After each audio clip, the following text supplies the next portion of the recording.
Okay, go ahead. Our mission: Helping Parents Heal is a nonprofit organization dedicated to assisting bereaved parents to become shining light parents by providing support and resources to aid in the healing process. We go a step beyond other groups by allowing the open discussion of spiritual experiences and evidence for the afterlife in a non-dogmatic way. Affiliate groups welcome everyone, regardless of religious or non-religious background. Attendance today at this meeting is voluntary, and we're here for the benefit of learning from and sharing with other parents whose child has passed away. It is understood that our discussions are intended to be confidential and not designed to replace traditional therapy or spiritual counseling. Helping Parents Heal offers a wide variety of speakers to allow parents to be informed about many possible ways to heal, to connect with their children, and to learn about the afterlife. The views expressed by our guests do not necessarily reflect those of Helping Parents Heal, and we ask that you take from their presentations whatever may benefit you personally. Welcome, everyone, and thank you, Joe, for being here. Thank you so much, Irene. And I didn't ask everyone to make sure to put your names in the chat box, as well as where you're from, if you're an affiliate leader, a caring listener, or a board member. So maybe you can do that. And I also, before I read Joe's bio, I'd like to let everybody know that he'll be accepting questions. So please make sure to put questions in the chat box as he's speaking, and I'll field them later. But I'm going to go ahead and read his bio. Joe Higgins is an Amazon best-selling author, medium, spiritual teacher, and intuitive counselor. He has had the ability to communicate with those who have passed on since an early age. Joe has completed and taught classes in mediumship and advanced mediumship, as well as becoming a certified Reiki Master. He has completed the Morris Pratt Institute training and a residential course in Pastoral Skills at Lilydale, New York. Joseph Higgins is a medium, author, channeler, and intuitive counselor. He has written 5 books, including his latest, Always Connected: For Those Who Have Lost Children. Children Give Signs and Insights from Heaven. This book discusses some of the most difficult questions a parent may have concerning the loss of a child. Mr. Higgins has become a leading authority on signs. Please visit his website, www.joehiggins.com. And without further ado, please join me in welcoming Joe Higgins. Thank you, Elizabeth, for that beautiful introduction. Tonight we're gonna talk about the book that I decided to write about 8 years ago. And when I first started to write the book, it was actually called Parents Book 2016, something like that. But I had decided to write a book on veterans because at that particular time there were a lot of suicides happening in the veterans community, and a lot of people were losing their children to suicide that were vets coming back. So I thought that was the time to write that particular book. But I was still collecting information for the children's book that came out this summer. So it's been a long time coming, but that's good because it's like 300 pages and there's a lot of stuff in the book. Some stuff will resonate with some people and some other things will resonate with some other people, because there are so many topics when it comes to losing someone, before their time, we consider it. So it was important to answer some of these tough questions. And I also wanted to set the book up so that it was like the veterans book. So it's got 3 main parts. There's a question and answer part, which is basically I ask questions that everyone has, mothers, parents, anyone that had raised a child, to get into some of the deep subjects. And then I'm a medium, so I asked the children on the other side to give us some of their insights about some of these subjects.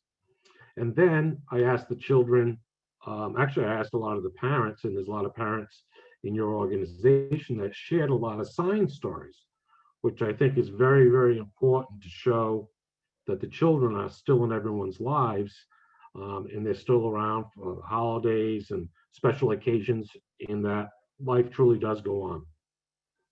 And by doing it that way, in the book, we get to see it from different perspectives. We get to see it from the people that have lost children here. We get insights from the children that went through certain circumstances. Maybe it was addiction or suicide or illness or something like that. And we see the answers that we get through my guides on the overall questions of why, some of the questions, why this, why that. And so it makes a nice presentation.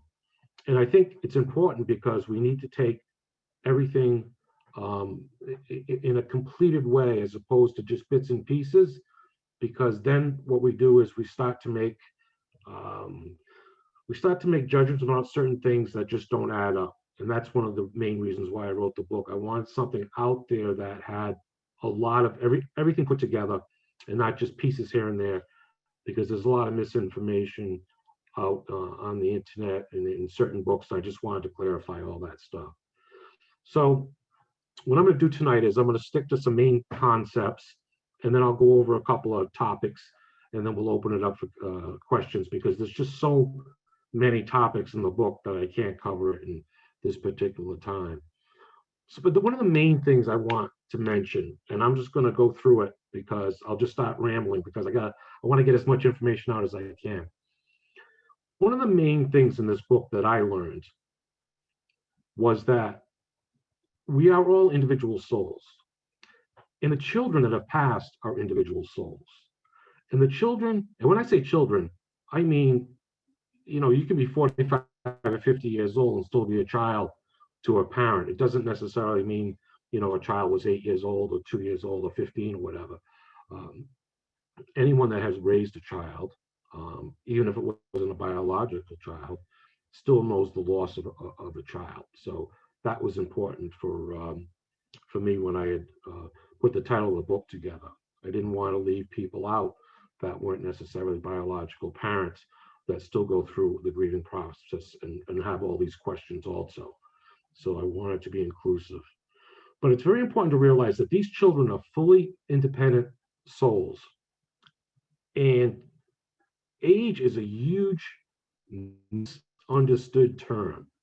When we look at age, we could think of someone like, oh, someone passed at 8 years old or 15 years old and they had the whole life in front of them and they were only blah, blah, blah, that age. You have to take that concept and set it aside, because some of these children are such far advanced souls that they're more advanced and have more experiences than all of us together. So just because someone leaves the plane early does not mean that they are not, I hate to use the word adult, but doesn't mean that they're fully independent creation. So what I'm trying to say is take the age and set it to the side. It really, really is important, because many children, when they pass over, they've only come here to work out or teach a couple of lessons or experiences, and then it was their time to cross back over, return home. So they're only here for a brief time for a particular purpose. So I want to get rid of that misconception that the whole age thing, because you can have a child that's 12 years old, and age-wise, they could be full of wisdom. They could be, have great abilities, far advanced than someone in their 60s, 70s, or 80s. And I think that's very, very important to realize that even though you might be older than the parent, a lot of times it's the opposite way. The child will actually be more advanced than you and will be here to teach you lessons. So try to remember that, because the kids are going to want to let you know that, because you can feel it when you contact them on the other side. One of the other things is there really is a bigger picture to everything. It's more complex than people realize.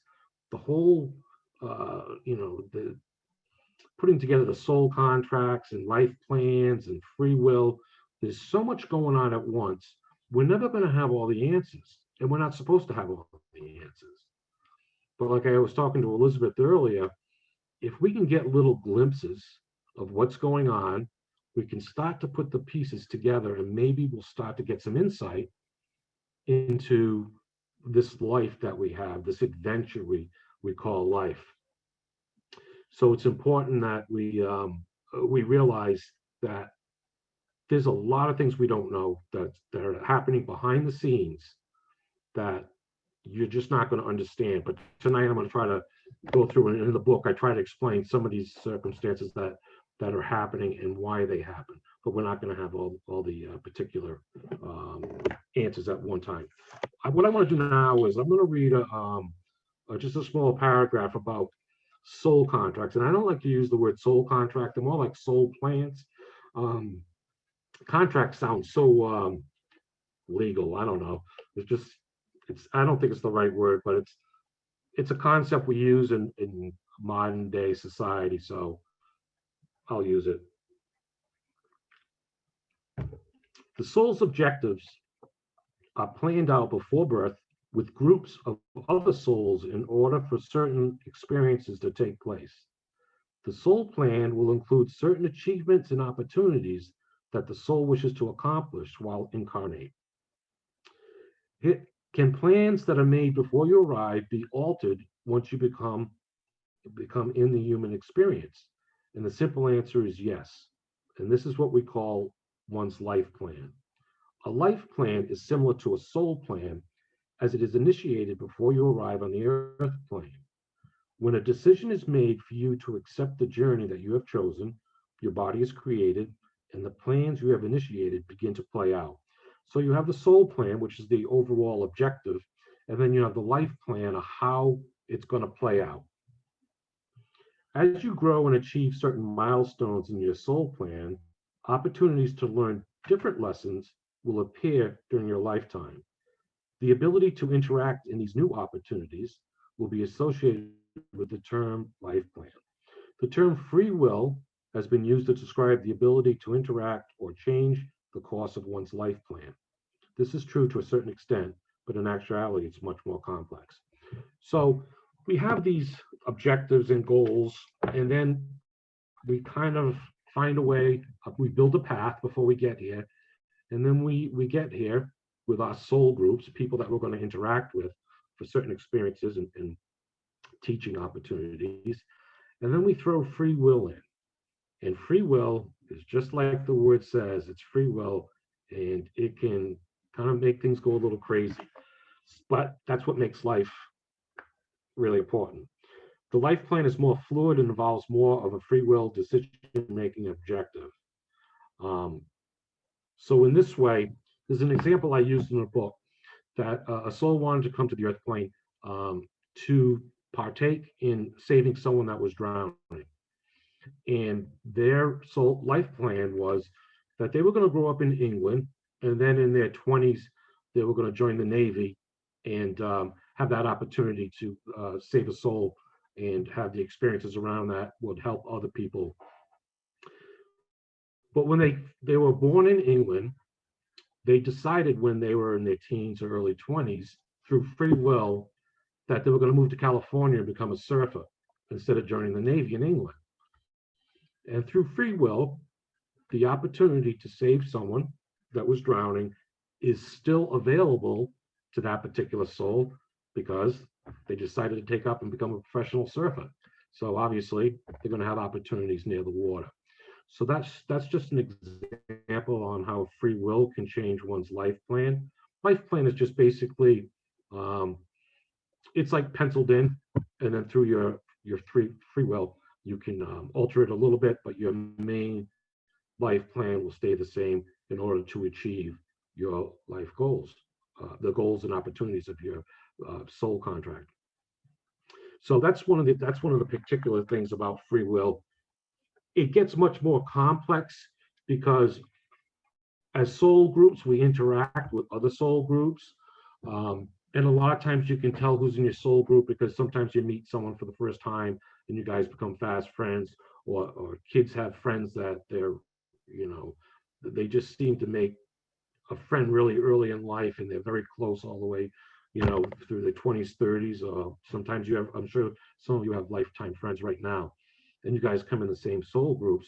and a lot of your lessons and opportunities are worked out within that soul group. Sometimes we are an adventurous species, and through free will, we might want to leave our soul group to find out what's happening in someone else's soul group. And then when that happens, things become very complex, and individuals can take on the goals and opportunities of the other soul group, and therefore some passings can happen that were not necessarily planned. I also want to talk about exit points, and I'm sure people have heard about exit points. So I'm just going to read a little bit on the exit points, and then when people have questions after, I'll go into a little more detail, but I just want to make sure that people have an understanding of some of these concepts.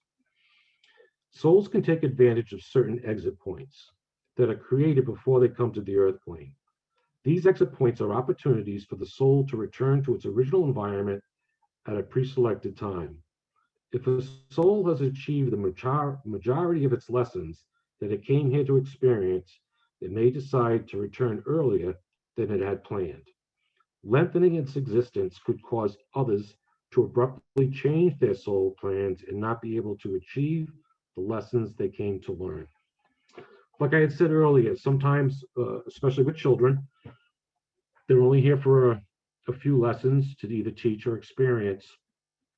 And at some point, they might decide to take an exit point and to leave what we would consider early because of various reasons. I learned this particular concept from a little girl named Carla, who was 11 years old, and her mom. I was given a reading to her mom, and Carla brought through the concept and showed me actually the exit point. And she showed me a highway with one exit going one way, and then a little farther up, there was another exit. And then I saw the end of the highway. It was kind of shortened at the other end of the highway. And Carla told me she had taken that first exit because the second exit would have caused much more pain and suffering for her parents, and that she was not going to be, we would not live to an older age because it showed the road was cut off. So after telling that to her mom, the mom said it made a lot of sense because she had it was a rare blood disease, and the doctors said that she wasn't going to live into her 20s, and that she probably would have been hospitalized at some point. So it really made sense on a great example that she had allowed me to understand and to see about exit points. So that's kind of an example of a child giving us insight from the other side about a concept that we read about. So and then we have the validation from the mom, which is good because this way, I always like to have the validation. I like to hear it from the kids. I like to see what's going on here. So it's just not kind of like a guess concept or something like that. So exit points do happen. Sometimes the kids take them, sometimes they don't take them. Sometimes we take them. I mean, we can be older and still have them, but we see it much more with the younger people. So I think it's important to understand that. There's a thing here I have to read because it's really about the free will. It can be, let me see, individual free will can create a complex structure of interactions. When a soul sees an opportunity for growth and interaction, they may decide at that point in their life to take advantage of the opportunity. However, this opportunity can also create unbalanced situations for them and others at the same time. An example of this may be deciding to go with friends to a particular location at a particular time and being involved in a fatal automobile accident. This is not to say that every fatal accident is caused by free will or someone taking the opportunity to join possible different outcomes. Some accidents are early exits, others are pre-planned, and still others are caused by free will. And in some circumstances, it's a combination of all three.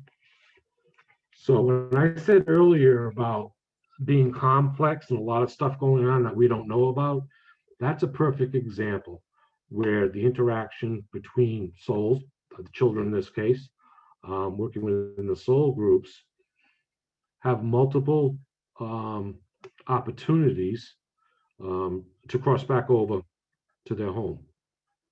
And like I just said then, from Spirit said that it was could be pre-planned, could be free will, and could be an early exit, or a combination of all. And that gets a little bit more deep.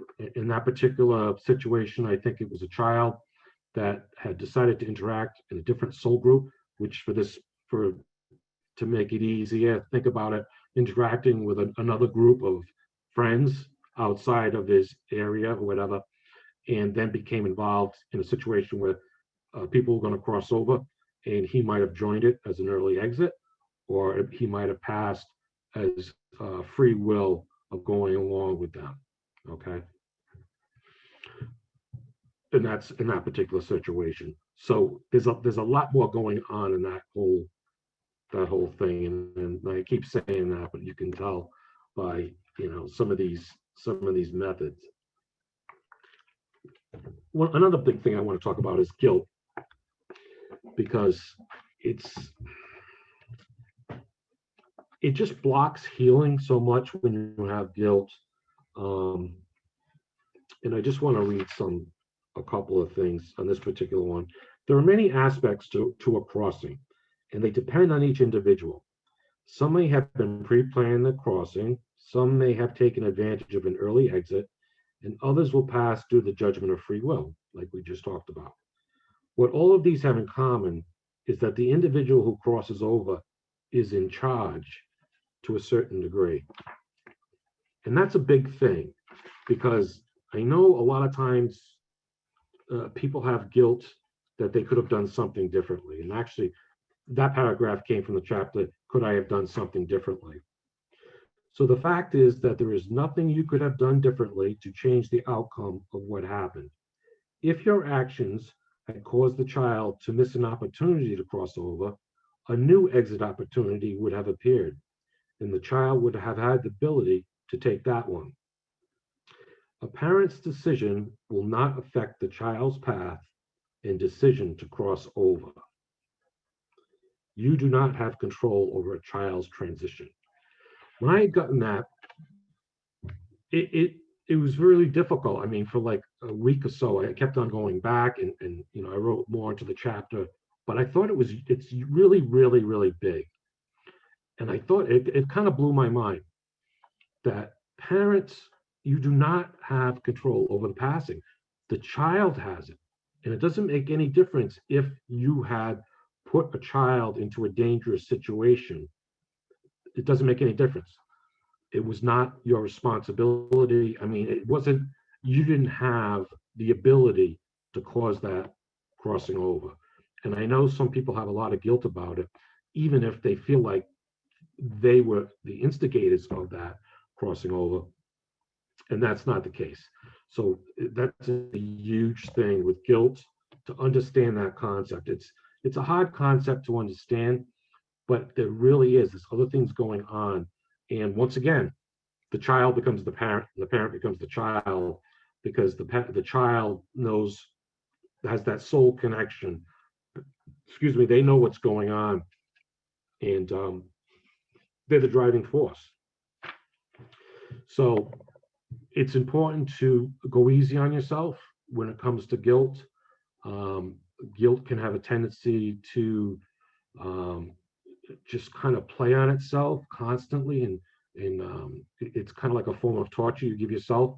Things will continue to play over in your minds, and the what ifs will constantly wake you up and question you and follow you through life. But actually, it's your human connection to your own brain that's creating that guilt, because you're trying to solve a problem, you want an answer that there is no answer for. So what you're doing is, it's kind of like a self torment that a lot of people put themselves through. And from what we learned from the kids and from Spirit, my guides, is you have no control over the situation, none whatsoever. The kids run the show. Just ask them. They always think they run the show even when they're here. So I mean, it's like they actually do. So I think it's really important for people to realize that. You're older, you think you got the wisdom, You think you're here to protect them from everything like that? Listen, they picked you before they came, and they decided when they were going to come. The only thing you guys did was you just made the physical body. Everything else, everything else was theirs. They came into here and they had their own plans. So, um, so basically, it sounds like they kind of used you guys. It's like the kids came here for a purpose, and then when it was their time, whatever circumstances, they crossed back over. But they're still connected to you. They're absolutely still connected to you. And that's why there's so many sign stories in the book, because there's I think there's like 50 stories of parents getting signs from their kids, and they're absolutely fantastic. And it shows the kids are still here. They like to play jokes. They want to see you happy. They like to see you smile. Some of the insights the children have is, one girl said it's easy to get through to my father when he's listening to music, because his mind drifts away and she can send a sign through that way. Another boy said, I can't get through to my parents because they're arguing. And if you're arguing or you're upset or if you're angry, it makes the energy around you dense, and it's harder for the kids to get through. So that's why the kids want to kind of uplift your spirit a little bit. It makes them easy to come through. Sometimes when you feel the kids around you, some people will, it's them just bringing comfort into your energy. They'll meld their energy with your energy to bring your spirits up a little bit, so that you can accept the healing that they're sending. They're sending healing to everyone from the other side, and it's our job to open up and let that healing come through. Now, Elizabeth and Irene that run this beautiful organization, they're opening up the ability for you guys to receive healing. And that's why it's so important. You have a responsibility to help each other. And this organization does that beautifully. And when you do that, not only are you helping others heal, but you're helping yourself heal. And I know we've heard a lot about this, healing by giving to others. It raises the vibration, and it definitely works. So being around like-minded people and just listening to times people have to talk, it's very, very important for the healing process. And the fact that people are at different stages of grief, it works out because people can help different people in different circumstances. And that's why it's really important to reach out to other people. Also, if you have signs, share these signs. Please share the signs, because there are people out there that get these signs and they don't know that other people are getting them. And they're alone thinking they're going crazy, or their mind's making them up. And then once they start to talk to other people or they read them in books, then they start to realize, wait a minute, other people are getting these signs. This really is my child coming through. And that's why it's important to share your signs. Don't be afraid to share the signs. In this day and age, in the last 20 years, it's not like it was 40 years ago when everyone was quiet about it. Now people are talking about it. There are TV shows, movies, books, the whole thing. So share those stories. The kids love to hear you talk about them. They love to send the signs. Sometimes they get together and two of them get together and send you a sign. Look out, it's going to be a crazy sign, because that's how kids are. They just love that stuff. So do that. One more thing before I take questions. Healing, very important. Take care of yourselves. Diet, exercise. I know I sound like a broken record. You hear it all the time, but it's very important. Nature. Nature is the strongest energy to help heal our spiritual beings. Nature. Find it. Even you can have nature inside your house. You can have a potted plant and connect with that living entity, and just in a pot in the middle of an urban New York City. Okay. So you don't necessarily have to go walk out in the Grand Canyon. You can do it anywhere. Music. Everyone knows music changes the vibration around you. Listen to music. It'll bring up your spirits. It will make you separate from your, a lot of times from guilt and from fixating on things that you don't have control over. So bring music into your life. if you have pets and you enjoy pets, spend time with your pets. They're huge. They're like little healing angels, I call them. And sometimes they can be a pain in the ass, but they're great. They're wonderful. They will bring you unconditional love. And if you've been thinking about get a pet, go to an adoption agency and save a pet so the pet can save you, as they say. So go adopt a pet. All things like that can help the healing process, and a lot of that's in the book. But like I said, there's just too much stuff. So we're about halfway through. So I'm going to open it up to questions, and then we can get some more individual topics. But I just wanted to go over some of the main subjects. 300 pages is just a lot to kind of talk to. Well, Joe, we have so many questions in the chat box. And I just want to say, first of all, that so many people are saying that they have to read this book, that they love what you're talking about. They are just enjoying it so much. We have some very deep questions. We have one that I'd like to ask to start with. And it is being asked by Mary Burton, who wrote a book about how to connect with our kids in spirit through channeling. And she's actually teaching courses all over, not just the United States, but around the world to helping parents heal parents, which is absolutely wonderful.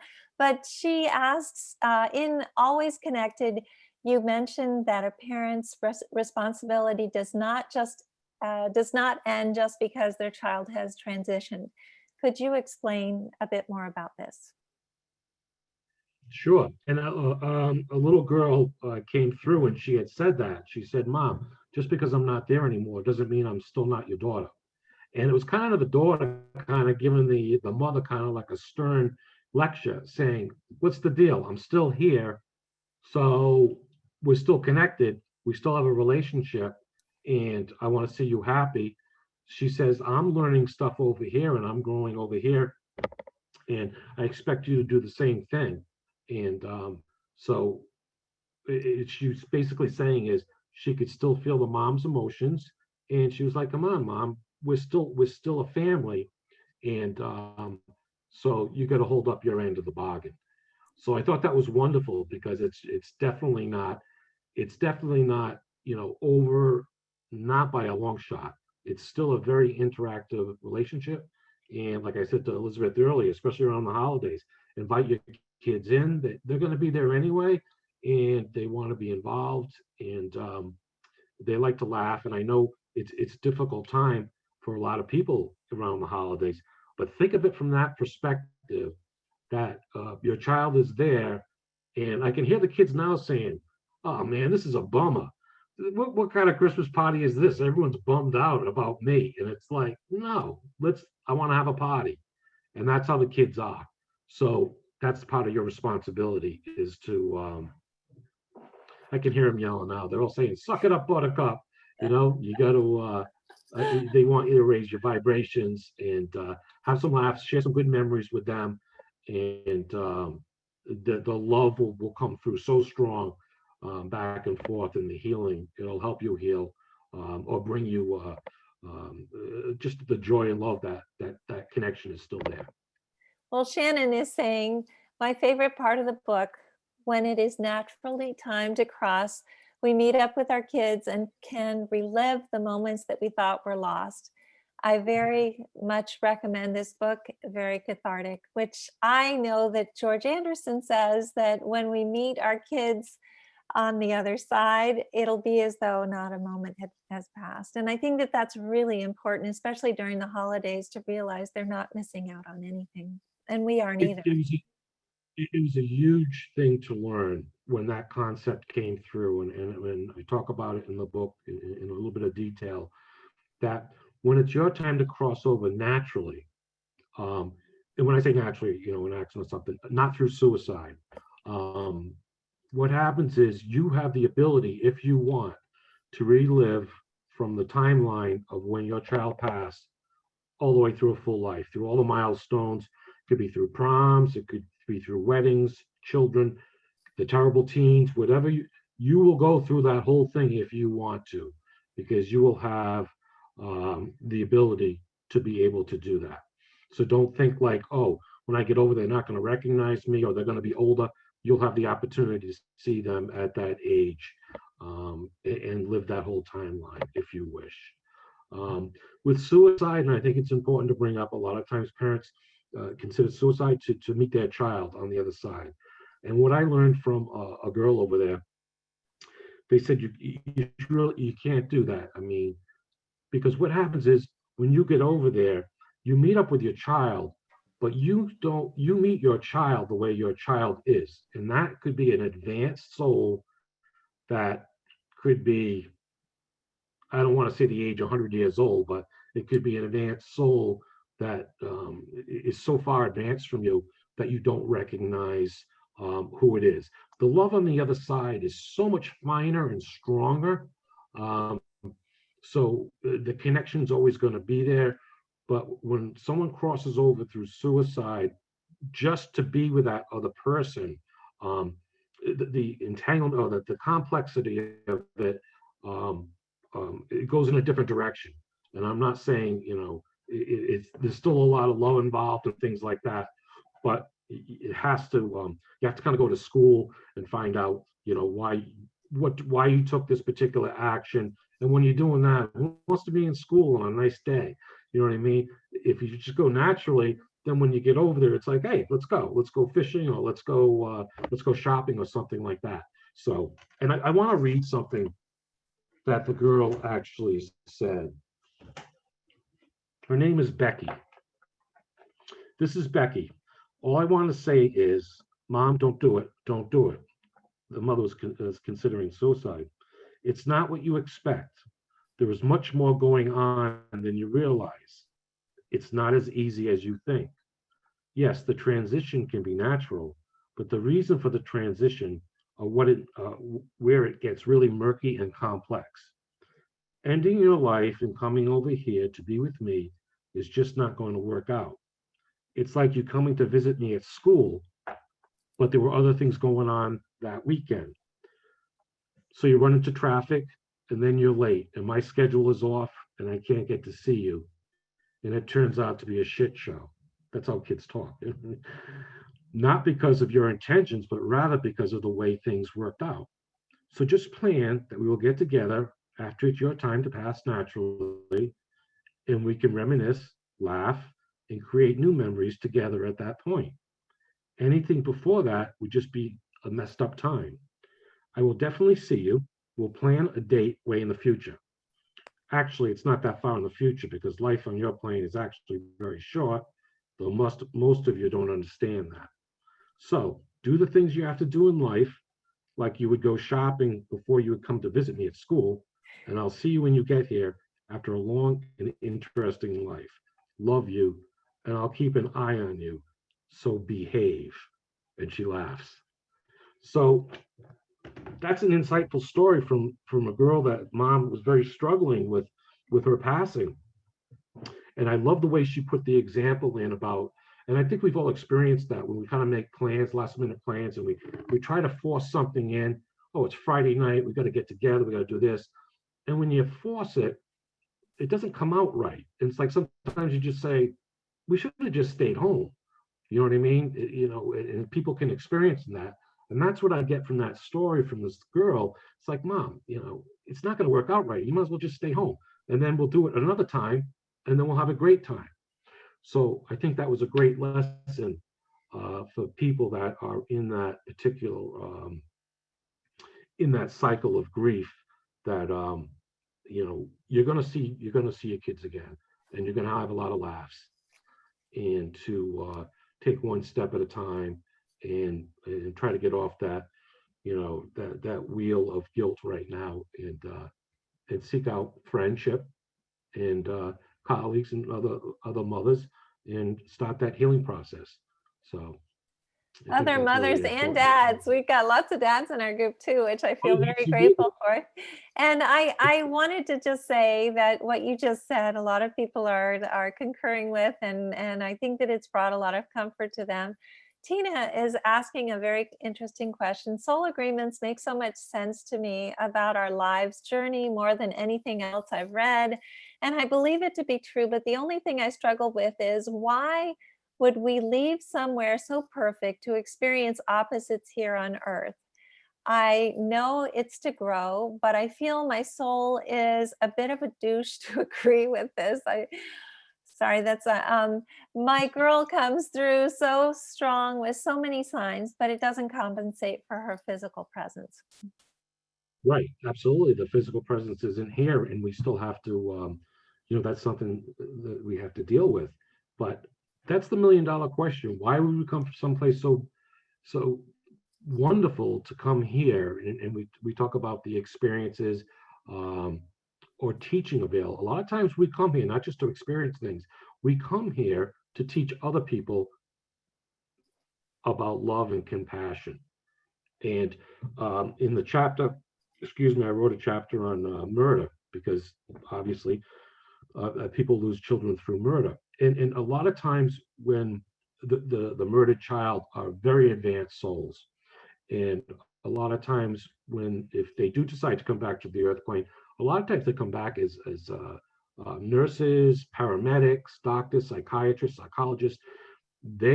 What they learn through that type of crossing, they bring into another life and heal people in our lives on the earth plane. And that's not to say everyone that's a doctor and lawyer had passed violently or through a murder or something like that. But a lot of times we're here to teach, not just to experience. And there's a ripple effect. So I think a lot of things that we do, like tonight, talking about this subject, and Elizabeth's organization, they have ripple effects that you will not even realize until we get to the other side. We might think it might just be, a few people, an organization, a few people, a few thousand, maybe, that we run into. The ripple effects of a lot of things that you guys share and the love and the learning, it can ripple through generations and time. So it gets a little more complex about, it's just not like, I'm learning this, I'm learning A, B, and C. Well, A, B, and C equal to the Chinese alphabet in, over generations, in, over 1,000 years. Now think of it that way. It's all connected. We're all connected at some point. And so things will play out, and we're not going to know the absolute answers until we get to the other side. And even then, there'll be some questions that we'll still wonder about. Well, I just want to say, first of all, thank you so much for saying that it's my organization, but it's not mine at all. It's our kids' organization. They are the ones that are the driving force in this. I mean, they are they've done everything. But I have a question from Teresa that a few people have have said that it's a really good question. So, and since you are a medium, you can probably answer this fairly easily. Do our kids get upset if we go to mediums often? If a person isn't good at meditating and needs mediums to connect, what do you think about that? No, I think, the kids don't get upset because they realize the grief process that we're going through on the earth plane when we lose a loved one. So they don't get upset about that. What they probably don't want to see is it become like an addiction or something that's unhealthy. Any type of repetitive behavior like that. Some people say, I can't do anything without going to a medium or a psychic. Some people will turn to alcohol or drugs. Anything, you need a balance.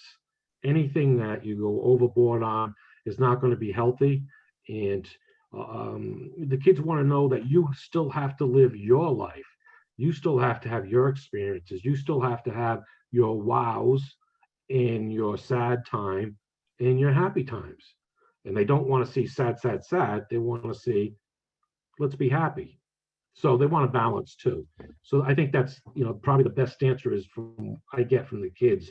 It's like, it's okay, mom and dad, to go see a medium and do this. And if it makes you feel better, that's great. But don't make a bad habit. Don't make a habit out of any type of, searching out and things like that, where it's stopping you from living your life freely. Just don't get Repetitive action, something that just keeps going on and on.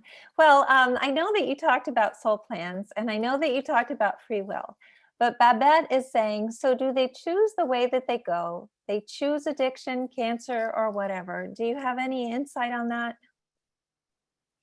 Yeah, this suicide's not. A couple of things I want to get out. Suicide is not pre-planned, um, and I think that's very important. I mean, and there's many things that happen with suicide. One of the things um, I think Spirit wants me to talk about is a lot of times when people get they bite off more than they can chew. So they have all these things they want to accomplish. They come here, they get overwhelmed, and their brain takes over to try to figure out the Rubik's cube of what's going on in their life. And when they do that, they block the connection of the insights and tools they have from the other side. And when that happens, it becomes like a self-fulfilling prophecy, and they don't have access to those tools anymore. It's kind of like someone goes on a spacecraft and they lose communication to mission control, so they're flying blind. So that happens a lot of times, and then the brain takes over, which is like the worst thing, just having a brain with no insight or gut feelings and things like that. So a lot of times that can lead to a spiral into suicide. And then there's depression, there's physical illnesses, and there's traumas. So that gets a little bit more complex. Would you say, Elizabeth? I was just like, I was kind of So connecting. I guess the question was, do our kids choose the way that they're going to exit? I just want to say we have some people very worried about suicide. I know that all of our kids are in exactly the same place. They are exactly the same at the same level. They're not in any sub-level because they have completed Absolutely. suicide. And maybe you could speak to that, because this is something that comes up over and over again. And even for overdose, any kind of way that kids have passed, that sometimes society says things about that. I, I I actually believe that it's a part of the soul plan, but I can understand what you're saying as well, that this is something that they got overwhelmed because they had a plan, and they but Right. maybe That's a you could perfect just example. speak to where they Right. are right now, these kids who might have transitioned by suicide or by What you just said about someone could come here with say, listen, I'm going to have a depressive personality, and through that I'm going to help other people and show them that there are ways to get help, like maybe even like a recovering alcoholic. Someone might come here and say, I'm going to be an alcoholic, and I'm going to recover and become a psychiatrist or a counselor to help those types of people. But they get here and they get overwhelmed, and then that pre-plan of what they wanted to do through free will kind of gets all messed up. So that's kind of what I was saying there. When a child passes over through suicide, they're greeted. First of all children are greeted, no matter how they pass, as soon as they get to the other side. It's automatic. It's natural. No one goes to some hidden place. No one goes to some spooky place. It's automatic. And the younger they pass, the easier, because they know the route. You know, there's always someone there to greet them, at least one person, and it's built into our systems so that when we cross, it's idiot proof, meaning we know how to get there, we know how to get to heaven, we know how to get to the other side. And kids are especially good at it because they haven't been on the earth plane as long as, a 90-year-old. They remember it very quickly. So they're met with a lot of love and understanding, and they see their lives from a different perspective. So they're like, oh man, if I did this or I did that, I wouldn't have had to do that. But they also say, wait a minute, but I couldn't do that because I didn't know how to deal with that. And there's a great story in the book from a friend of mine who had lost her son, Kevin, to suicide. And Kevin said, Mom, I didn't have the tools. He goes, I left my tools in the truck when I came to Earth. He goes, I didn't have the tools to deal with the situations, and that's why I crossed over. He says, but I'm learning all the tools now, and I'm learning everything that I need to deal with, if I decide to come back. So he's working with other people. He's with other young men. He's actually, I think he's coaching baseball over on the other side. And he has a great relationship with his mom, and his personality is the same, very sarcastic. Well, he was 21, so, and he comes through to Jen all the time, and he taught me a lot, and there's a lot of concepts in the book that came directly from him. So anyone that's worried about a child being alone or something when they cross over, no way, no way. They're met, they're with love, surrounded with love and compassion, and it's built into their system. They're automatically know how to get to the other side. None are Well, lost. good. And I know that that's true, that there's absolutely no way that they are so much happier than we are. They're happy, healthy, and home, and we're still in school. Raylan is asking a question, and I think that it deserves to be answered. She has one child who was murdered, one who passed from complications of kidney failure, and one by suicide. I understand what she's saying, that what you've said about suicide, yet did my other two children choose? And she's asking with multiple question marks after that. Right. Now, there's a lot of complexity in there. There's one thing that I did learn in there, and I don't know if this is necessarily the case with her. A lot of times when more than one child leaves, siblings leave, they have a tendency to make a plan together. They have a tendency to, hey, you're going to go, I'm going with you. You know, so that happens sometimes. I'm not saying in this situation, but it can happen. But like the other things, there's free wills. It could have been pre-planned. It could have been. The thing with health is, health. Before we come over here, they pencil in health situations all through our lives, because when we get to a certain point and we're supposed to learn this particular thing or teach this particular lesson, and we can do it through a health situation, then that might occur in our lives. If that lesson doesn't need to be learned by other people in our soul group, then they'll bypass it and they'll say, you know something, you have the flu or something, but you don't have pneumonia. You know, you might have this, but you might not have that. So health is one of those things that there are a lot of opportunities for teaching and learning through health situations. So that's a major one that could have been pre-planned. But in this particular situation, it could be a lot of them, because like we said at the beginning, it could be pre-planned, could be an early exit, or it could be free will. I don't think those were free will. And I think the suicide was probably, it could have been either through illness or from a disruption in the connection, the mind connection with spirit. So I guess that the most important thing that that we need to take away from what you're saying is that our kids are very happy on the other side, and they're even happier when we're happy. That what they want most in this world is for us to realize that they are with us every single step of the way, that they share in our celebrations, and all of these incredible celebrations that happen in December that are difficult for parents who are going through what we're going through. I think that it's important for all of us to realize, from what Joe has been talking about, that our kids aren't going to be missing out, and that we are going to talk about this when we see them again as well. We have so many questions, and I know that it would be good to maybe have you come back again and talk a little bit more about these books that you've written, and give us more advice. But we have 4 minutes left. Could you possibly leave us with some words of wisdom? Sure.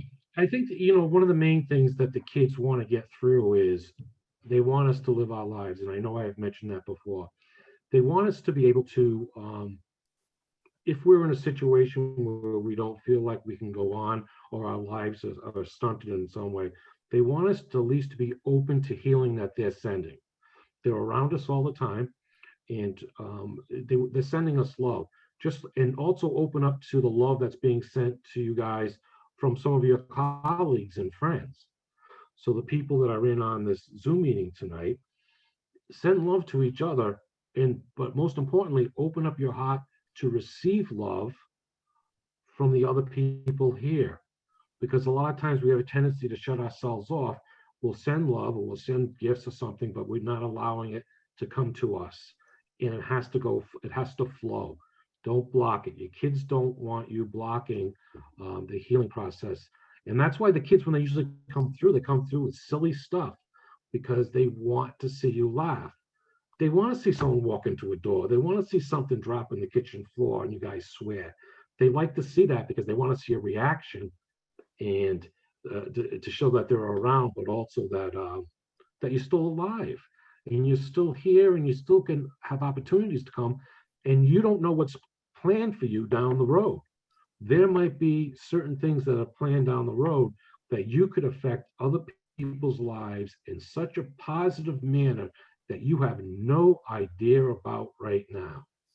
It could be walking into a store and saying hello to a stranger that might have so much weight on their shoulders that it could change their lives. And that's just a simple example.